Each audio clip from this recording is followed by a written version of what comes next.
Hai, Assalamualaikum. Nama saya Nurul Aisyah Zani Binti Azlain dan nama metric saya adalah F1055. Okey, hari ini saya akan membentangkan pembentangan akhir latihan industri. Okey, untuk isi kandungan, kita ada pengenalan syarikat, latar belakang organisasi, tugasan yang dilaksanakan, kesimpulan dan komen dan cadangan. Pengenalan. Nama syarikat adalah Jabatan Kastam Diraja Malaysia. Perkhidmatan yang disediakan adalah memungut hasil cukai SST. Dan logo syarikat adalah seperti yang tertera di slide ini. Seterusnya, kita terus pergi ke visi dan misi.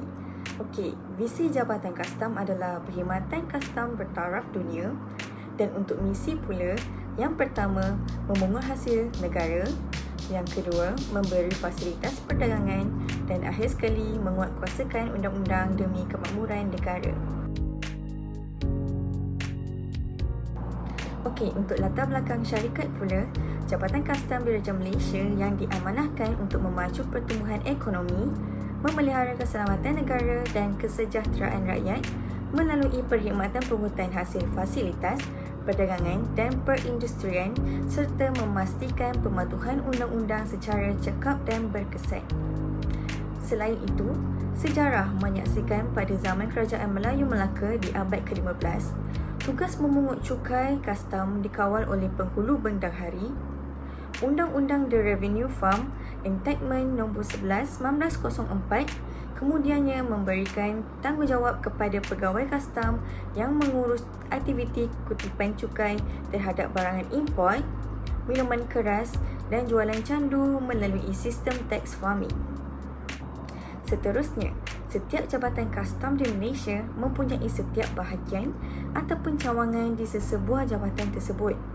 Akan tetapi, bahagian-bahagian yang wujud berbeza mengikut setiap cawangan.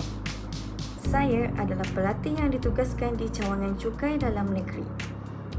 Oleh itu, bahagian cukai dalam negeri menguruskan pembayaran cukai dan penalti bagi setiap syarikat yang berdaftar. Dan cukai juga terbahagi kepada dua, iaitu cukai perkhidmatan dan cukai jualan. Jabatan Kastam juga memantau, menyelia dan memastikan semua cukai yang dikenakan dibayar tepat pada waktunya. Dan sekiranya syarikat ada sebarang masalah, mereka perlu berurusan dengan pihak bahagian cukai dalam negeri. Okey, diteruskan lagi dengan lokasi syarikat. Jabatan Kastam Diraja Malaysia terletak di bangunan pentadbiran AMC, tingkat 2, Lapangan Terbang Antarabangsa Kuala Lumpur, Sepang, Selangor.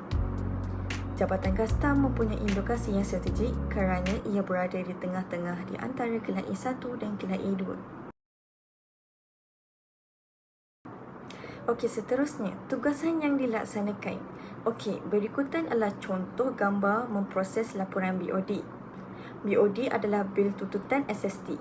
Sebelum memulakan operasi, kami perlu mengeluarkan senarai syarikat yang akan dilawati yang mana telah dikeluarkan bil tuntutan bertujuan untuk rujukan semasa operasi.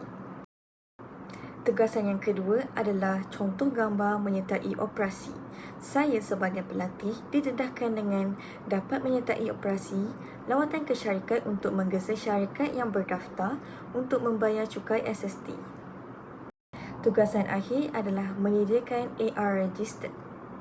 Setelah bil tuntutan dikeluarkan, terdapat satu salinan yang perlu pihak kastam hantar kepada syarikat melalui pos. Ini bertujuan untuk memberi maklum kepada pihak syarikat tentang bil tuntutan SST tersebut dan mengingatkan supaya membuat bayaran mengikut tempoh bercukai yang telah diberikan agar mereka tidak akan dikenakan penalti akibat lambat membuat pembayaran.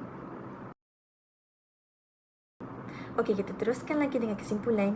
Yang pertama, saya dapat mengetahui setiap tanggungjawab dan peranan dalam syarikat. Yang kedua, saya dapat mengeratkan lagi silaturahim di antara pekerja. Yang ketiga, ilmu yang diperoleh sepanjang pengajian di Politeknik diaplikasikan sepenuhnya di dunia pekerjaan. Dan selain itu, pendedahan kepada alam pekerjaan yang sebenarnya sangat baik kepada pelajar, terutamanya untuk membuka minda dan pemikiran agar lebih berfikiran kreatif dan berpengetahuan tinggi. Akhir sekali, dapat menambah ilmu pengetahuan dan pengalaman baru yang saya terima semasa melakukan kerja di dalam pejabat. Akhir sekali, komen dan cadangan. Komen dan cadangan kepada pihak politeknik. Yang pertama, pihak politeknik perlu mendedahkan lagi pelajar dalam bidang logistik kerana apa yang pelajar dapat hanyalah gambaran dan pengetahuan daripada buku sahaja. Jadi, pihak politeknik perlu mengadakan aktiviti seperti melawati gudang atau tempat yang terlibat dengan aktiviti logistik, sebagai contoh KLIA. Selain itu, pihak politeknik juga boleh memanggil penceramah daripada kastam untuk memberi lebih lagi pengetahuan berkenaan logistik. Yang kedua, program latihan industri ini perlu diteruskan kerana ia bukan sahaja banyak memberi faedah kepada pelajar, malah juga kepada negara dari segi penyediaan tenaga pekerja mahir. Seterusnya, komen dan cadangan kepada pihak latihan industri. Pihak kastam perlu sering memberikan tunjuk ajar dalam melakukan pekerjaan sepanjang menjalani latihan industri. Jadi, berakhirlah sudah pembentangan akhir latihan industri saya. Saya Nur Aisyah Zulmita Azlan ingin mengucapkan ribuan terima kasih kepada pihak Kastam Diraja Malaysia dan pihak Politeknik Nilai. Sekian, terima kasih.